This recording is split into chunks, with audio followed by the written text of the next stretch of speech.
Hello again, Ian Stoked with Mastermind Games, back with another Hordes model, this being Alten Ashley Monster Hunter. I'm going to keep trying new settings, new things until I get this right, so... Tanned Skin 09044. So... A title like Monster Hunter should really say it all. Alten Ashley is personality-wise a lot like Gaston from Disney's Beauty and the Beast, except less of a jerk, more of a braggart. And his primary weapon, Bucking Jenny, has a particularly nasty ability to do D3 auto points, I believe is the current, on a hit against a war beast, so that is before the damage roll. There's not a whole lot about him beyond that, but then again, a lot of the character solos just get incidental coverage when it comes to the fiction.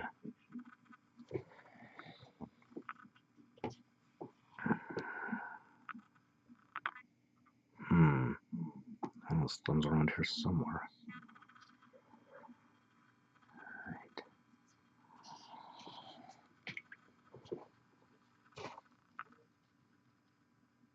Oh. Let's see here, where is it? Templar Blue 09056. He has quite a bit of armor on. Well, it's a thick coat, so just a little bit of denim for his pants there.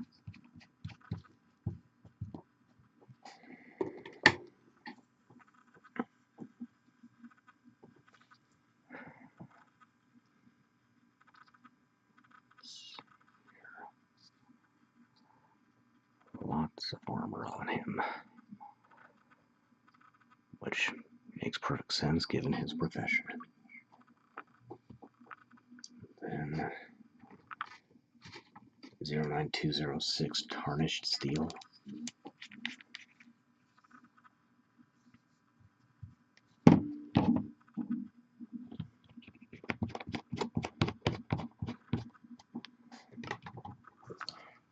Probably require some redos at some point, but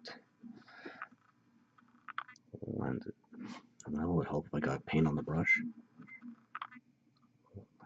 Lenses. He's got a chainmail shirt on.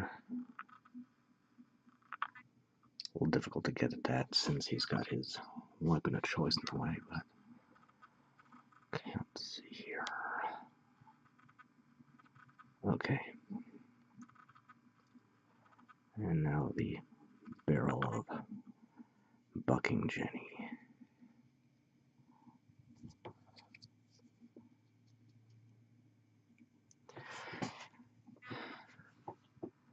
And it looks like she does have a collapsible stock. In fact, I think older iterations of the character had some rule concerning that. Getting extra shot or something like that, if I remember right, but it's not particularly relevant when you're talking about older editions of a game. Alright.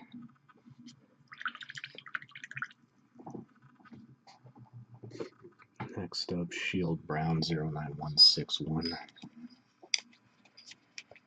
Can I do this yet? I can probably go ahead and get away with it.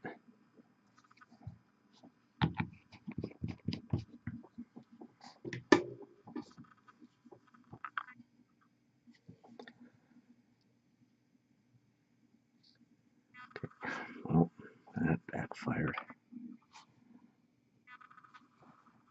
Getting a cigar and his hair, avoiding the ear, or at least trying to.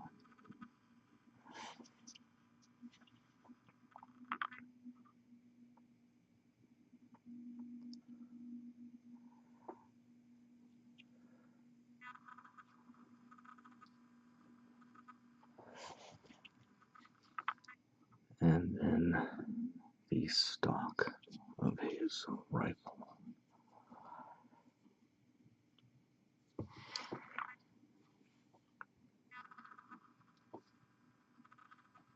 Again, there's no right or wrong way to paint any model in this hobby. Whatever you want to do.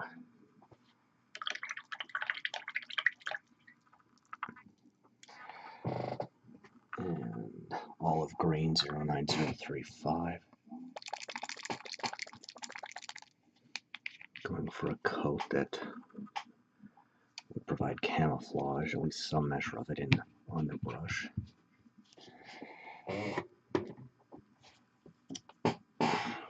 After all, he doesn't go around expecting the monsters to come to him. That's one of the few vignettes I remember where he was mentioned. Was in the now defunct No Quarter magazine. One of my favorite sections, actually, the Gave and Kyle files, where a spy would bring up what's the word I'm looking for? Compile a dossier on one of the many characters in the Iron Kingdoms.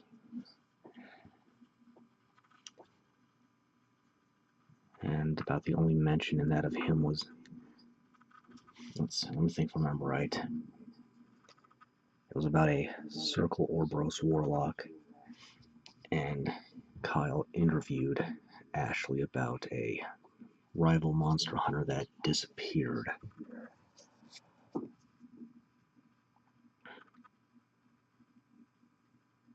It's a little tricky here to get this on camera.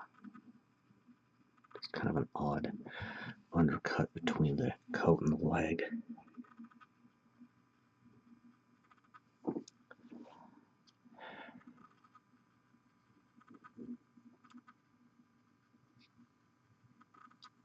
And in fact, my description of Ashley's personality comes largely from this article, since it's also about the only bit he's even been mentioned in.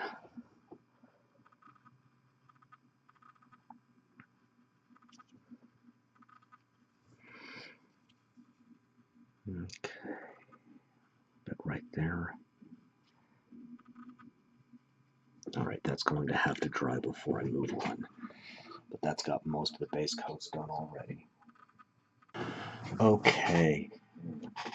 Oiled leather 09110. The pure white background seems to be helping so far, but we'll just have to see how it works out in the end.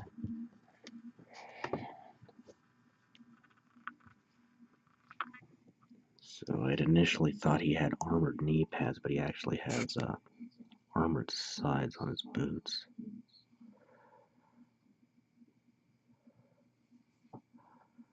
See if I can do this while keeping my hand out of the camera as much as possible. Belt, belt.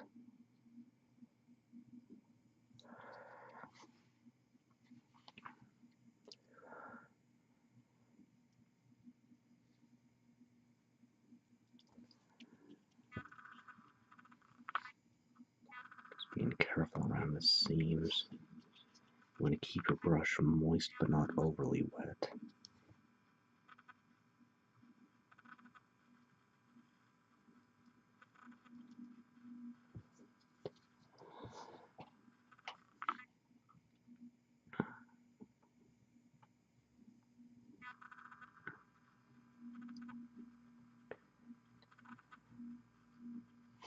And while Ashley does have this big sword, it is not the weapon he wants to be using. He doesn't have, at least not currently, dismember or anything like that. It gives him melee bonuses.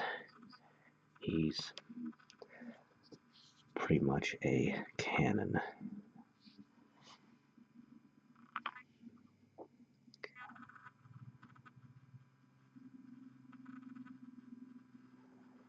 Be careful around the goggles. I want to get them and not the lenses.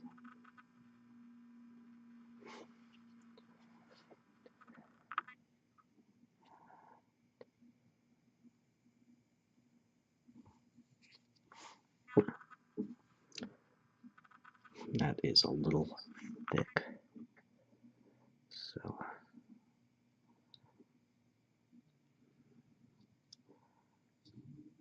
okay, and then the grip on his sword.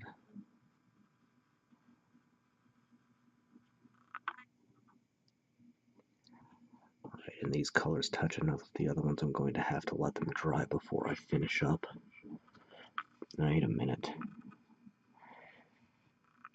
Oh, there's one more strap here. It's tricky to see because of the whole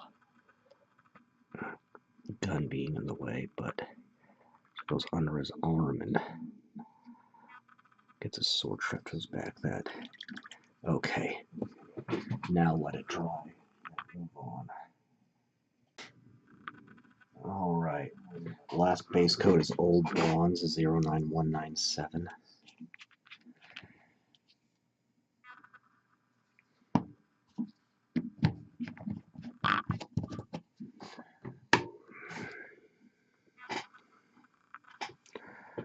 So, belt buckle, shoulder armor here.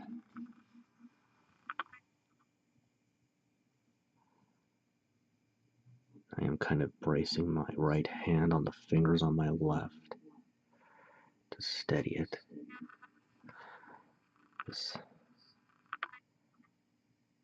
binding on the gun, actually that is part of the bipod.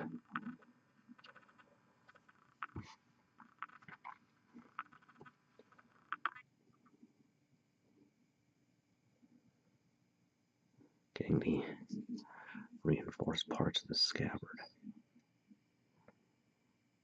And the hilt. The other. Okay, that's a little thick there. Other shoulder. The hilt and crossguard of his sword, as well as the pommel. Interesting bit of a history of the English language. The word pommel comes from pommel, which was in medieval Europe often used to bludgeon enemies in close combat. Okay.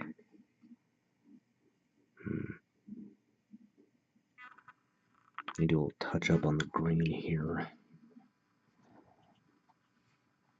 Just kind of there. And around the neck here.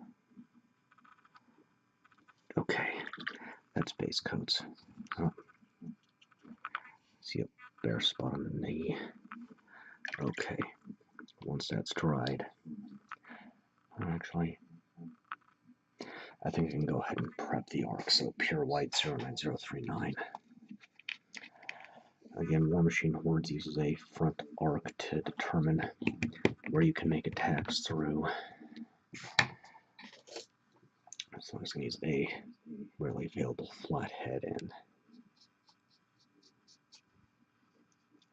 I'm going to be using a fairly light color, so this will help. I'm using black primer. Alright, once that's dry, I can move on. Alright, so it looks like this white background's helping a little, but I still need to do more stuff to it. But in the meantime, aged Pewter 09196. I think I have that turned up a bit too loud, but I'll have to talk more quietly to prevent that skull-rending feedback.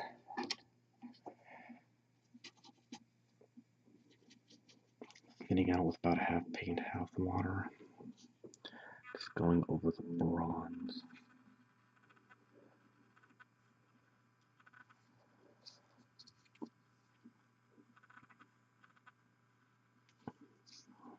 And unfortunately, you can only do about, well, it depends on how you've got it arranged, but you're only going to be able to do a couple of colors at a time when shading, and you want to go from the highest areas to the lowest. Send out right, it'll go into the recessed areas and leave the raised areas alone.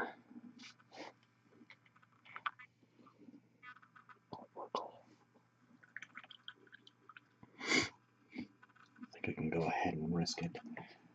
Ruddy Leather 09109. Don't need much paint.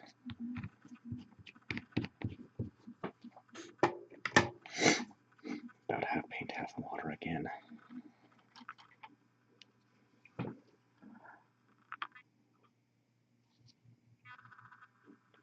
Not too worried about runoff because the hair will be shaded by a much darker color than the leather will be, but let's try to keep myself in camera.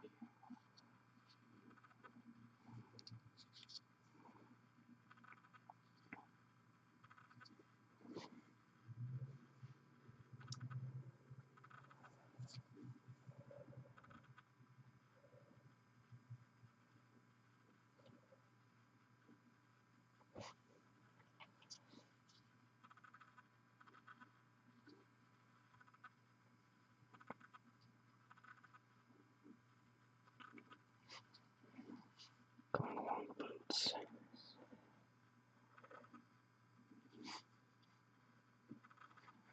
Well, he's got a knife on his left leg. I don't think he's actually got it on his cart as a weapon. Okay.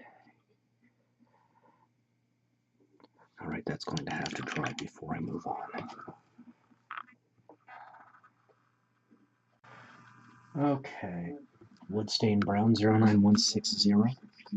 There's only a couple of places this needs to go.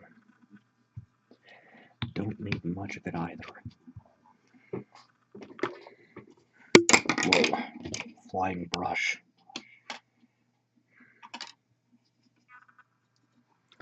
That's on the cigar and the hair. Just let it flow down.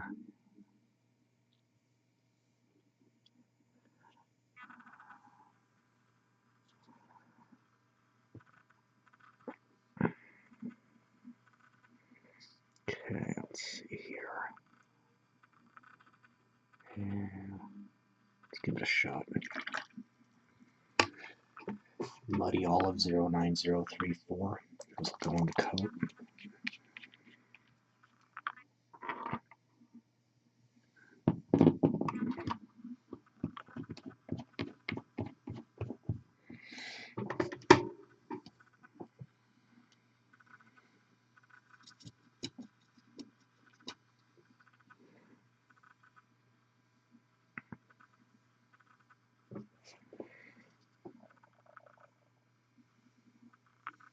Carefully dabbing it on more than anything else, really.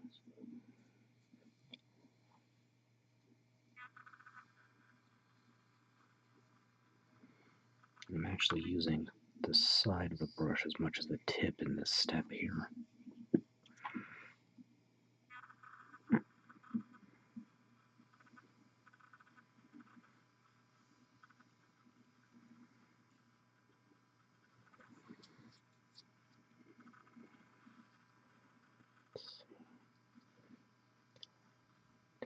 Being careful around the boots so as not to nick them. Now here I am using the tip.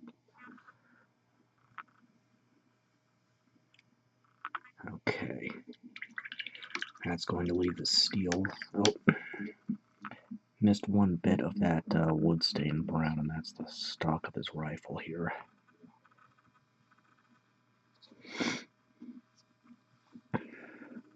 Good catch before I moved on. So that leaves the steel and the flesh tone and the denim, and I should be able to take care of all those at the same time. So just about done.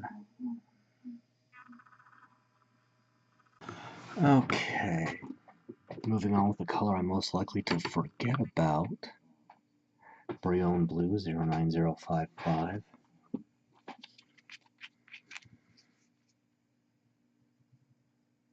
Which is plugged up, so paperclip hoe.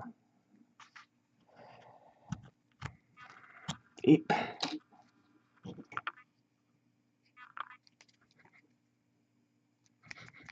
I see this is going to get some trouble. Oh, there we go. Okay. If you don't use a color too often, you're going to end up with a bit of dryage. Usually adding a little water to their paint pot will help out, but that'll only last so long before it just goes to waste, unfortunately. Let's go ahead and do his flesh. So, Tanned Shadow 09043.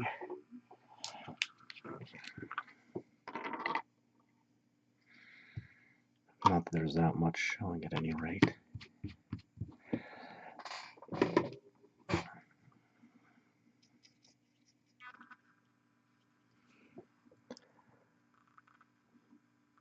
Being very careful around the ears and trying not to hit the, well, hit the hair anyway.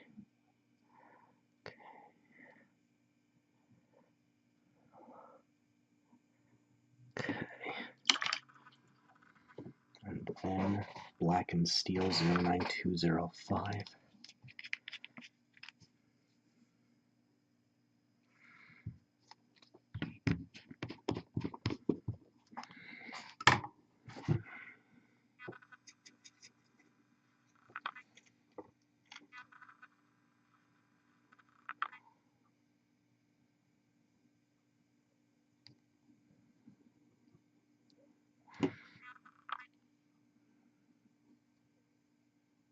Going along the barrel of Bucking Jenny.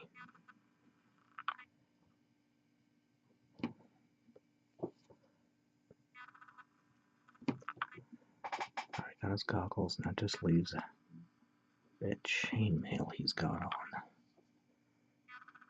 Right there. Okay. Once that's dried, I can get his eyes, fill in Bucking Jenny's barrel, and start highlighting. Okay. Pure White 09039.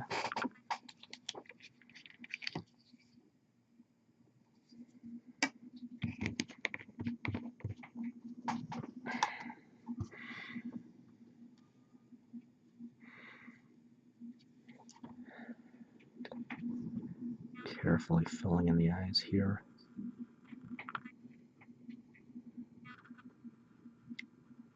If you're hearing any of that blowing and shaking, Pure Black 09037.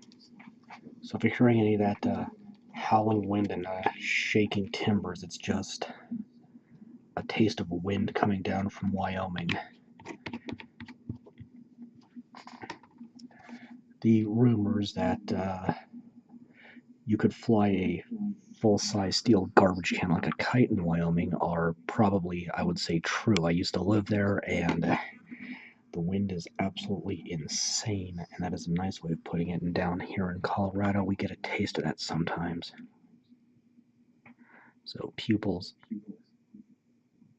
I've already gotten Bucking Jenny's barrel filled in, and I'm going to let this dry for a bit before I start highlighting. So, still having those same focus issues, but it's getting a little better, I think. Alright, time to highlight. Tad highlight 09045. Just trying to think maybe I need actually more intense light to show off what I'm doing, but all I can do is just keep practicing. So we're going to rub off most of the paint on a paper towel using a beat up, fairly feathered brush and just lightly dust.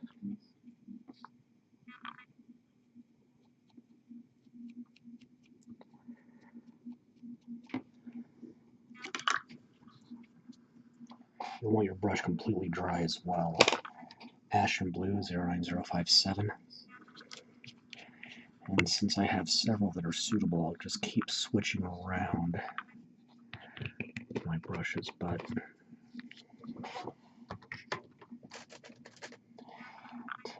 you want them feathered, and they will get this way after use anyway, so just bear that in mind.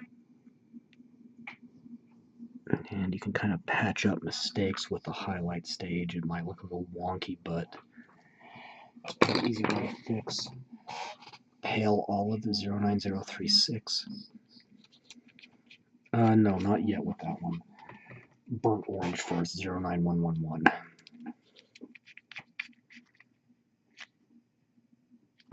Yeah.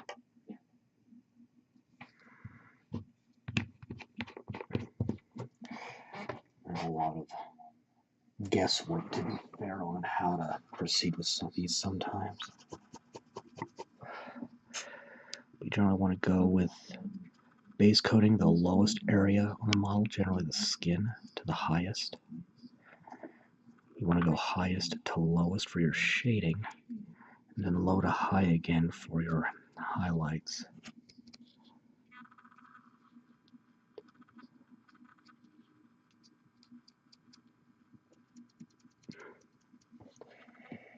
Just rubbing most of the paint out on a paper towel. It looks like there's nothing left, and that's what you want to go for with this.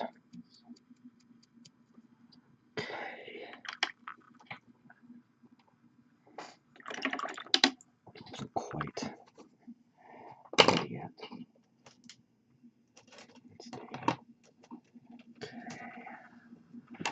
Okay, now pale olive 09036.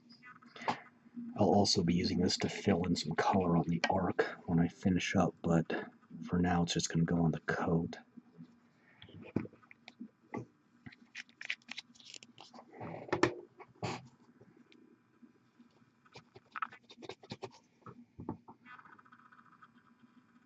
I normally wouldn't worry about an interior highlight like that, but it's prominent enough it warrants some attention in this case.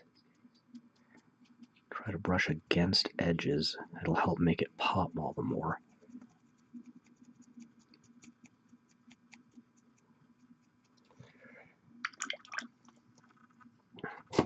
Uh-oh.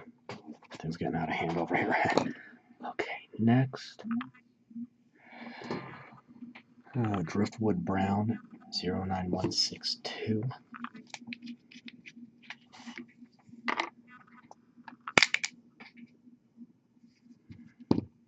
And it doesn't take too much paint for dry brushing, but it still involves a lot of guesswork, to be fair. So there we go. Had the perfect brush and lost my clutter here.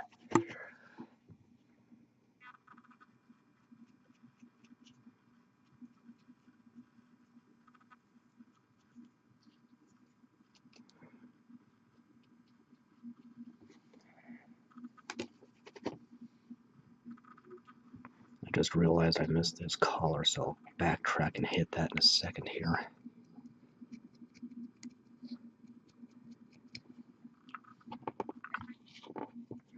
I'm not going to bother highlighting his cigar. Just a little that pale olive on the collar.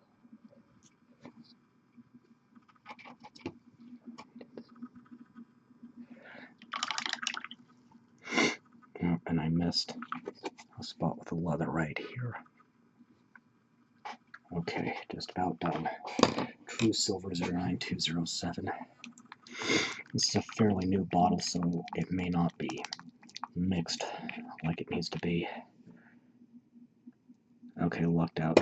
Sometimes new paint. No, that is still runny, so it's going to need a little more mixing. But you see this spot of silver next to my thumb, you can see how runny it is and how swirled it is. Yeah, swirled it is. It means the mixing medium inside the bottle is not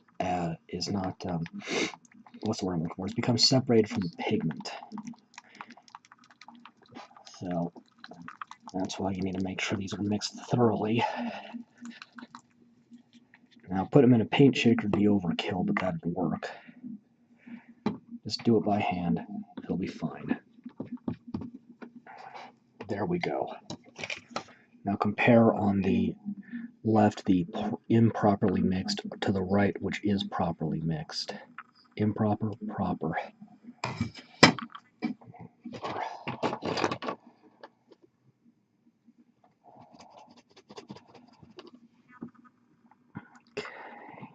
going to bother highlighting his shirt as it's not really visible. I'm talking about the chainmail under his shirt, by the way. Okay. I'm going to use a detail brush in this case. Just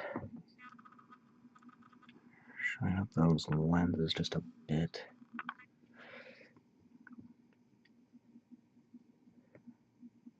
Using straight paint and not really dry brushing it on. And that leaves, where is it? Tarnished brass 09198. Seems to be a bare spot on the knuckle here. Let's take care of that. This is your stage where you want to fix things. Now the tarnished brass.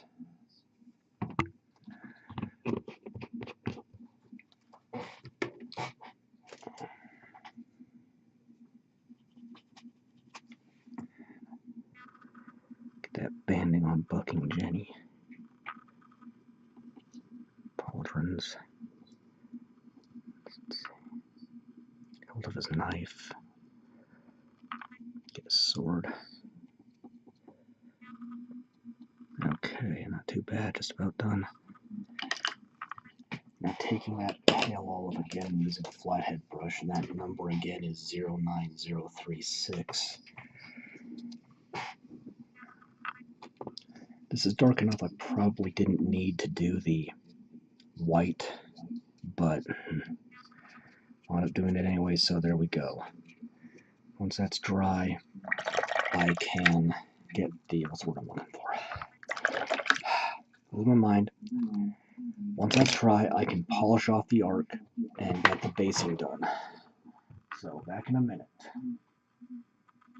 Okay, taking pure black again, 09037. I've got Alten centered on a self-healing cutting mat put out by Privateer Press that has the base markings on it. So, I need a, where's what I need? Oh, where I do with it, it's in here somewhere. There it is. So right now I'm just defining the edges of his arc carefully. And this is kind of an awkward angle for me to do it at, just for the sake of getting it on camera.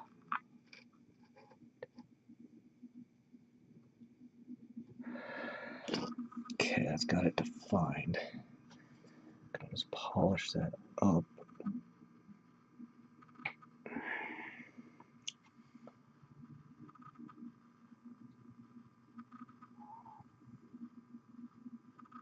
This slowly and carefully. Okay.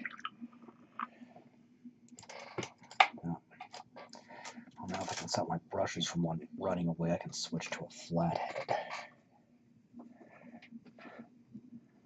I use round brushes for most things, but flat's better for this. So I'm just going to backfill.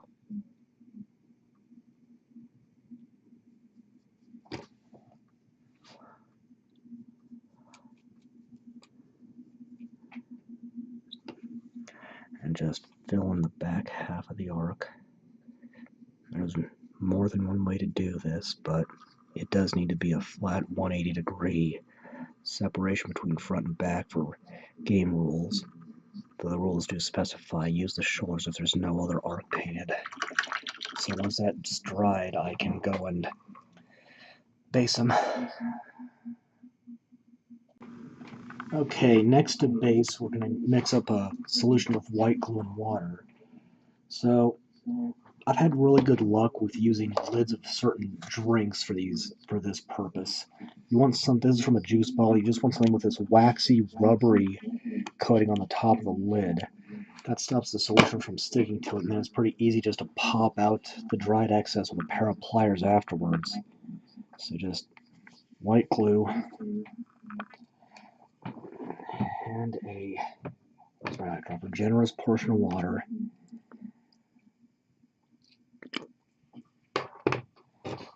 Brush you're going to sacrifice. and just mix it all up into a fairly even solution here. And I forgot to pull out my material. Fortunately, the container's just on the ground here. So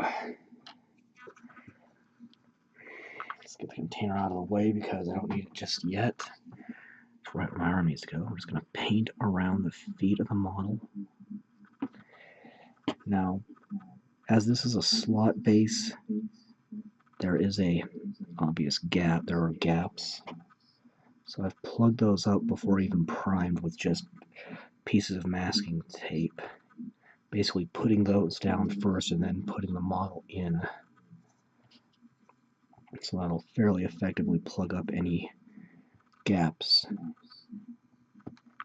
And those gaps will make holes in your basing material when it's done, so you take care of that. And using a brush for this purpose will ruin it sooner. Well, wear and tear and all that, so just keep that in mind. Flipping it into the flock I'm using, which is a mix of very fine static grass and just commercially available hobby store flock. Now I'm taking a spare brush that's dry. I'm just going to dust away from any areas where it nicked in that I don't want it. Okay, that's pretty good. So once that's dried up, I just need to seal it. Okay, last step is to take a spray or brush on adhesive. I use Scenic Cement by Woodland Scenics. I don't know if there are any other comparable products, but there should be. Second thing is a glass eyedropper. Just carefully drip it in.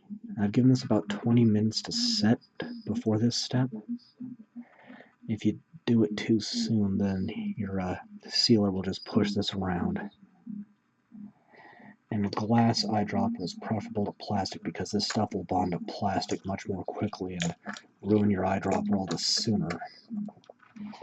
And that is it. Alten Ashley Monster Hunter from the Minions faction of Hordes. Now, technically I still need to varnish him, but that's just something I can't really record. You don't want to use a spray varnish in a enclosed space. But, oh, come on. This focusing thing is going to drive me batty. Come on. I know you can focus. You've done it before. Good grief. Okay. Still need to work on that, but I think it's getting a little better. So, Alten Ashley Monster Hunter, I'm going to continue on this War Machine Hordes kick for about 5 more videos. Then it's finally going to be a heaping helping of Malifaux. Until then, I am Ian Stuckey with Mastermind Games, signing out.